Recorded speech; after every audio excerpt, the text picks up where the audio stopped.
This morning I'm feeling a little vindicated. I told you so.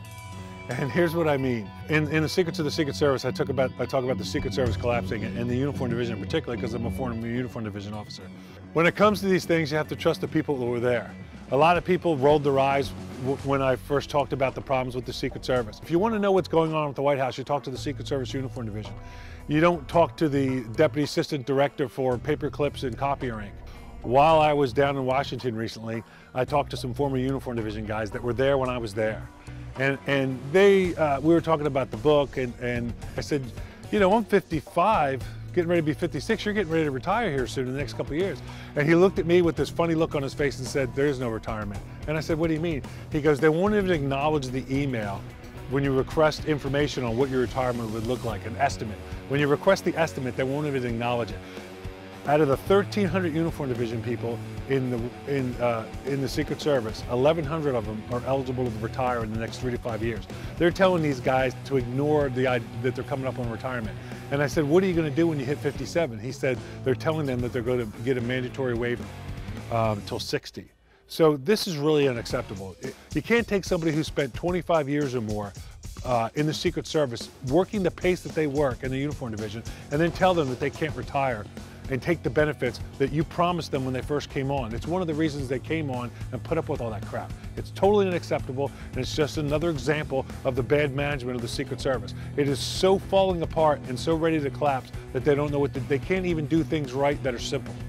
And some of this goes back to years ago, 30 years ago, when the Office of Budget and Management allowed, and other parts of the government, allowed the Secret Service to start bending the rules when it comes to rules for workers. What they are doing to their employees, if Coca-Cola or some other company did it to their employees, the government would sue on their behalf.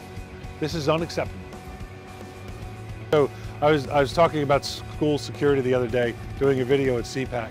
And when I talked about when you're talking about attacking a school, whether it be a student attacking a school, a regular criminal attacking a school to hostages for money, or terrorism, you have to realize that no matter what you do to the outer perimeter, it's going to fail. And people kind of rolled their eyes at me that we're standing around, and then less than 24 hours later at the White House, one of the best protected places in the world, a woman who had issues and had a handgun in her car, took her minivan and tried to ram the barrier.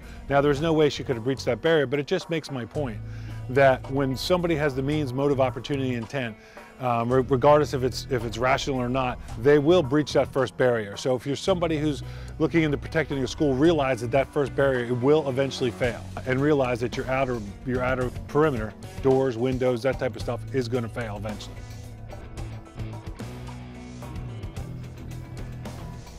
The impeachment and affair of Bill Clinton, President of the United States, and Monica Lewinsky was never looked at in the right frame.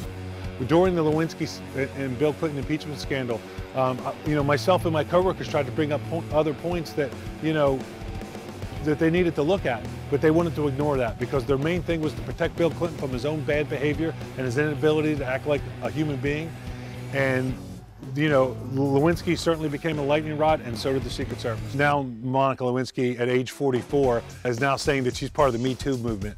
In other words, she was taken advantage of. And anybody with 2 brain cells, even at the time, certainly I was saying that he was taking advantage of everybody. Bill Clinton was taking advantage of Monica Lewinsky, other women, the Secret Service's requirement to keep things secret. He was manipulating the entire government to keep having sex with other women. These are the 3 reasons why I feel like I can say I told you so, or a little vindicated. So it'll be interesting to see.